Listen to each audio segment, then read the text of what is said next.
God, we keep moving around. I think we're at gymnastics school now. We had an unbelievable event here yesterday. It was pretty cool. But, so, it's always better to go on the road after a win. There's no question about that. And it was a special day here for us because we played really well, had a great crowd, and we had our alumni reunion, and that was good. But immediately after Sunday, I talked to our players about, our captains, about the job they got to get done now. It's a interesting week. I mean, we're sitting here already, had a delay. There's going to be weather issues, I'm sure. I'm hoping to get in there tonight sometime. I'm more worried about getting out of there tomorrow because of the quick turnaround in the next game, and that's kind of the way it is right now. But I just want to make sure our players stay focused on one game at a time and a task at hand. The elephant in the room is, your rivalry and big game is on Friday. That's the way it is in this league, and you have to take care of business. I thought we did a phenomenal job of focusing in on the game against Maryland. I did not think they played nearly as well as they're capable of playing. Give us a little credit. That was not one of their best games, and I'm trying to keep that into perspective too because I've been in his shoes before. But had a really good day at practice yesterday, and today we're practicing here in about an hour, and then it was supposed to be off to Rutgers at 4:30, and now it's 6, and it could be a little later, so we'll see what happens on that. But Rutgers is a new look team. They got 10 new players, and one from the state of Michigan that was there before and is having a good year other than getting injured. But I think Dylan Grant is, one of their better players. Got a kid named Francis that doesn't even start. That is their leading scorer. And a little bit like the guard we faced the other night, 6 foot, quick, can score it in a lot of different ways. Maybe not quite the shooter, but can get to the rim and do some things. And they've had some ups and downs. They've played good. They played really good at Iowa. But of their group, there's a lot of freshmen in that group, and that's created some problems for him. I think Grant has made the biggest jump. And they got another kid named Ogboli who leads the team in rebounding. That's massive and big kid. And I guess in this game, I'm more worried about how we play, how we act, how we practice to get ready for this game, whether we live on one great performance on Saturday or whether we realize there's the big picture, and it better be the big picture. And I think our captains have done a great job of that so far. So questions, I'll take them. Tom, you mentioned the similarities a little bit with the guard the other day at Maryland. There have been a few teams you played, Iowa being one, where they're a team that's heavily reliant on one scoring guard. When that's the matchup for you guys, you've taken it away pretty well. Is that a blueprint? I mean, every player's a little different. You're able to sort of lean on and works for what you have a little bit. It is a blueprint. When it is a guard, it's sometimes easier to take away a guard than even a big man because the guard is out in front. Everybody can see him. Everybody can give attention to him, and especially the way some of our ball screen coverages and that have been. But they got some other guys that can score it. They just haven't been consistent scorers. I mean, and yet there's no question the Francis kid, coming off the bench like a Morris Peterson has been their best player the way it looks. But I'm not there every day to know everything. But we're going to try to take away everybody. I mean, I think we've been pretty solid defensively. And this is a pretty good rebounding team, too, and they go hard to the boards. So that'll be a big part of this whole deal, too. They do turn people over. They do not turn the ball over for a young group. Steve is a good friend, and he's a very good coach. It's not easy to coach 7, 8 freshmen in this league, but he's trying to do it, and And as you all know that have been there, the rack is not the easiest place to play. So, yeah, I have some concerns, but he'll get a little more attention, as you say, than some of the other guys to start out. You mentioned the rack, and that was what I was going to ask you. I mean, it's been 4 years since you guys have played there. No one on this roster has experienced that, and obviously you saw what Purdue did a couple times over the last few years. How do you get these guys aware of what that's going to be like? Yeah, it's a really good point that I didn't even think about, that we haven't been there in 4 years because we played in Madison Square Garden and everything. I mean, my experience, my staff's experience, we're just going to have to talk to them, and who knows, maybe I'll have a player or two from the past call some of our guys. But it's been a tough place to play since we've started going there, and yet we've had some decent games there, and we've had some poor games there. So I think it's more being focused on the task at hand, not letting distractions, not letting other games, not letting other things get to us, and that's what we tried to do yesterday. We're going to try hard today. I'll have a good feel for that, and hopefully we'll move forward with it. I know you appreciate the historic venue. Did you have any idea how that place was before they? I didn't. I'd heard about the rack. We had a guy from Eastern Michigan that became the head coach there for a while and did a hell of a job, in fact. So I got to know about the rack a little more, but I had never been there. And when that place is full, it hops. And, it'll be hard to say what it'll be like with how they're doing. It'll be, but Michigan State has drawn pretty well in games recently in every venue. So I have no idea, but I do know this, as they say in Hoosiers, the rim is still 10 feet high, and the three-point line's the same, and that's where I'm happy that we've relied on our defense as our offense has slowly gotten better. We've relied on our defense because, as we all know, that does travel, and hopefully it'll travel tonight, sometime. We're back to your guys that stay in the program. This is the second year in a row you're 18-2. And you've done that with good players, obviously, but not necessarily every five-star recruit under the sun. Is there still a great deal of satisfaction to have established this a few years in a row now without all the necessarily prime recruits in the country?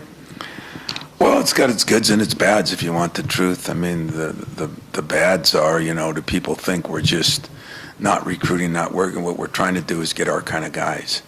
And we're trying to still rely on the players that have been in the program, and players, I get such a kick out of people that talk about the European players or this or that, players that are playing anywhere that have experience, 18-year-olds aren't as good as 19-year-olds, aren't as good as 20-year-olds, and aren't as good as 21-year-olds. And some programs have 21-year-old freshmen.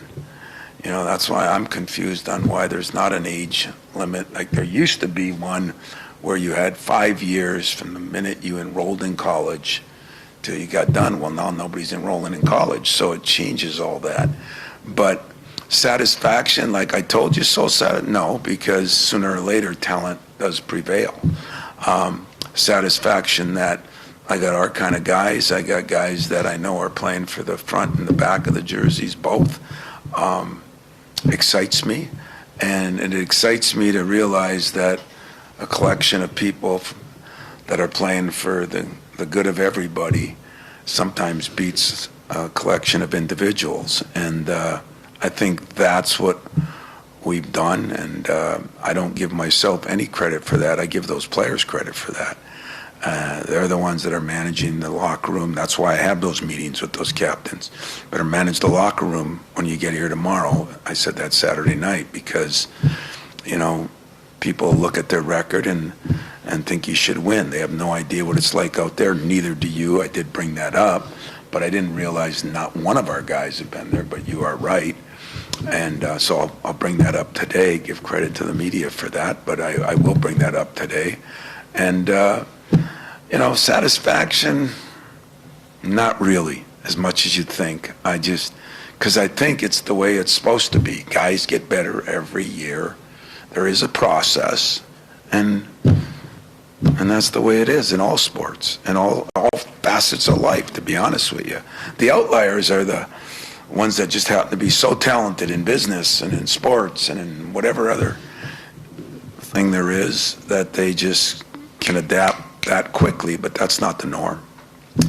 And Carson Cooper, a great example of that. I mean, some people were laughing when he was a freshman. He can't play here. He's become a really good player, hasn't he? He has become a really good player. Carson Cooper's a great example. He's playing his best basketball. Jackson Kohler's a great example. I mean, Jeremy's getting better. I do laugh because I think some of you laugh. I mean, to me, it just goes to prove Denim Wojcik is. Now he's giving us 9 minutes, 8 minutes a game. He's giving us some time. He was part of the big run the other day because he can guard it, because he can take care of the ball, because he can do the things. There's pieces for different players if they're collectively doing what the team needs to do to win. But Coop has been, I think he's learned to love and live the game, and I think that takes time sometimes. And it's fun to see a guy progress, and I talked to a lot of our former players about that. It's fun to see a guy do that, and he's doing it at a very good level right now, and so is Kohler. And I do think that we're starting to see Cohen. He's getting better. Is it as fast as he wants, or I want, or his mom wants, or his agent wants? It's never as fast as we want, but is it part of the process that everybody goes through? You're damn right it is. And Jeremy, I told you, the injury hurt him, but he's starting to play his best basketball. And I think the most exciting thing for me, and I told those four this yesterday, I don't think any of them have reached their ceiling. Now, will they? I don't know, but they haven't reached it. They have room for growth. And if they really want to buckle down and say, I got 2 months, let's go for it.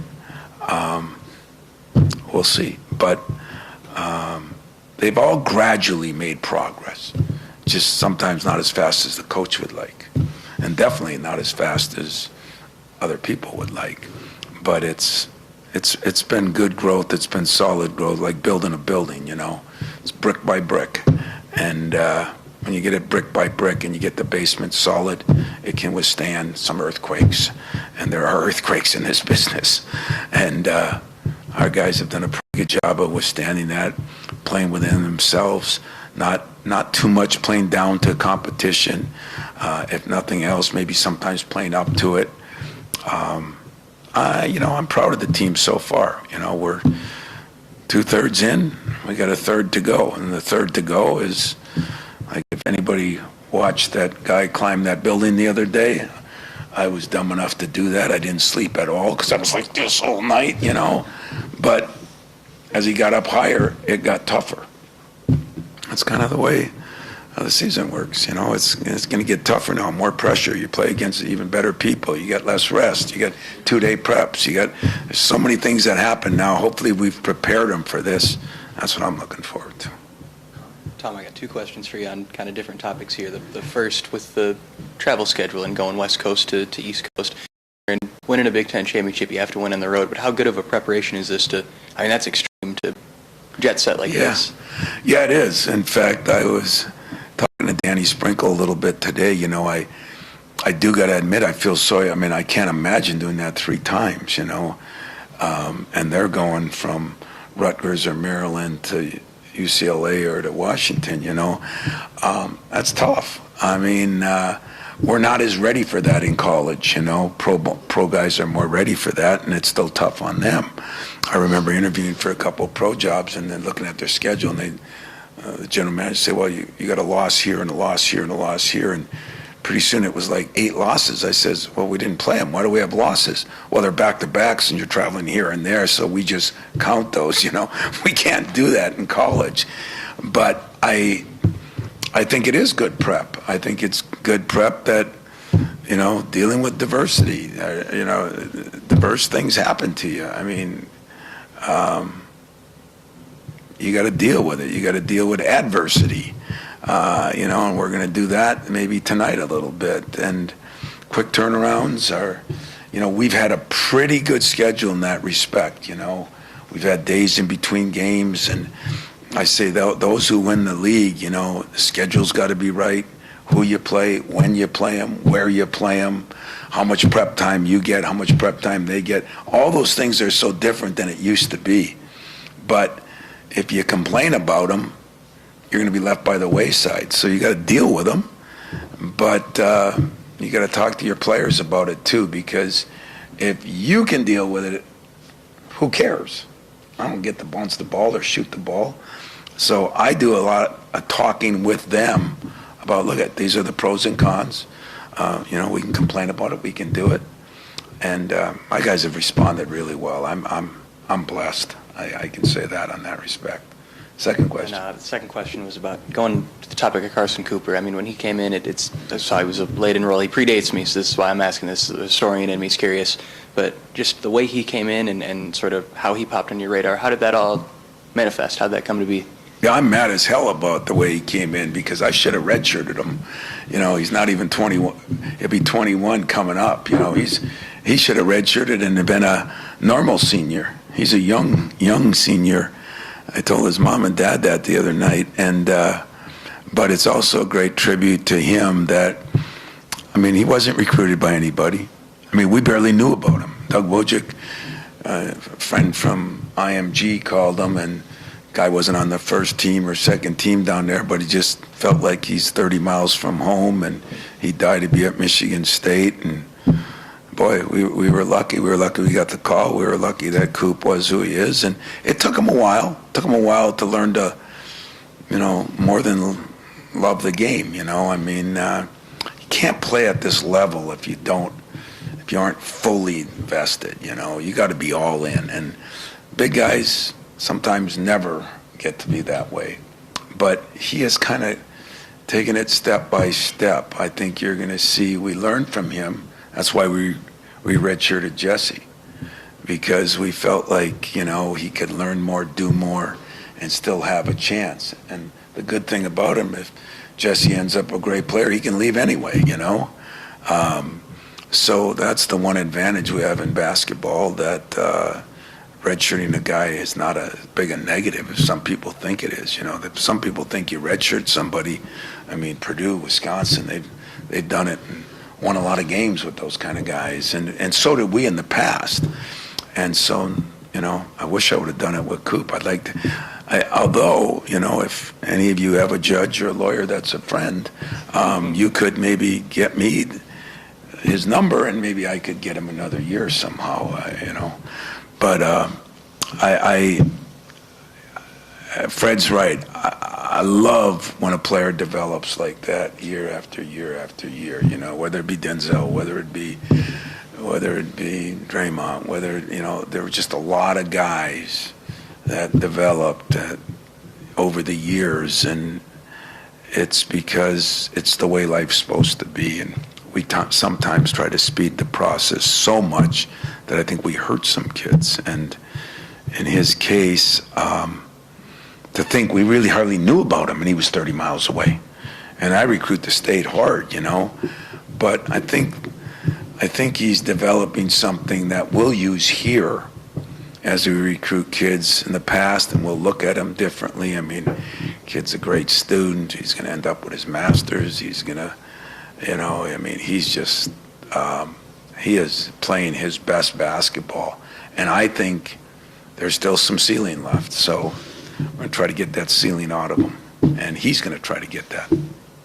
Tom, I was wondering, 20 games in, 2/3 of the way, is there something, team-wise that's, most surprising to you or most proud of that you maybe didn't see coming heading into the season? I think we've become better defensively than I even thought we could be. We've collectively, staff has done a good job on that. The scouting that's the only thing I'm still upset about, is we turn the ball over as much as you just did that, Mike. So the positive is I think we're better defensively. The negative is I still think we're turning the ball over too much. You know, we've had games of 5 and 6, which is phenomenal. But if we could stay under 10, I think we're a different team. And so one area would be the rebounding. We're shooting it a little better than last year. Our freshmen are coming along, you know. Jordan's been phenomenal, and I'm starting to see Cam get back on track after the injury, you know, and it's another area, you know. He has that big game against Arkansas, and it wasn't his fault he got hurt, but sometimes injury as a freshman, especially when you've never been hurt, affect you in a lot of different ways. But I'm starting to see him come back around, and that'll still help us. So I think we still have a lot of room for growth, but we also, our schedule gets tougher and tougher. So we'll see which one adds up. But to answer your question, I think it would have to be that we've been so solid defensively and rebounding. Our rebound numbers are way above other years, and sometimes I don't know how.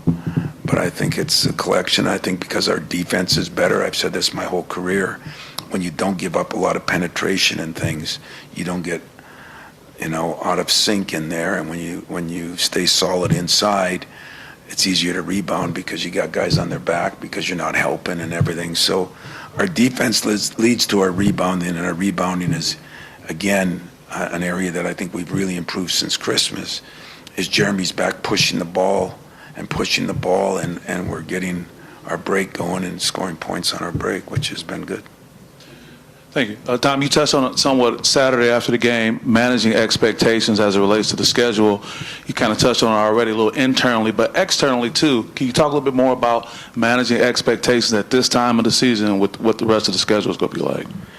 Yeah, like I don't think anybody would disagree. I have not figured it out. You guys are the experts, so you should figure it out. Who's got the best schedule left? I don't really know, you know.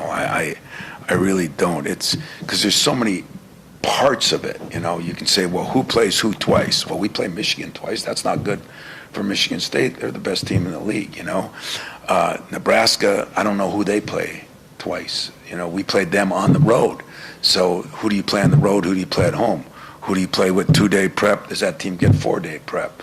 There's a lot of different things that go into it. And there's 4 or 5 teams right now that have 1 or 2 losses. So everybody, 6 teams maybe. So I just haven't looked to see who I think has the best, but I know this. We've got some of our toughest games coming up. I think we play 4 or 5 games against teams that were in the top 10 of the KenPom or something like that. That alone is a hell of a schedule. And I just want to make sure that I think there's going to be more than a couple losses left for a lot of the teams in the top 5. Maybe all of the teams in the top 5. But sometimes fans, sometimes media, sometimes parents, sometimes players, they think, well, we're kind of going around, you know, and I'm not trying to be the Debbie Dowder of the group. I'm using my experience and realism that I know what we've got left to go here.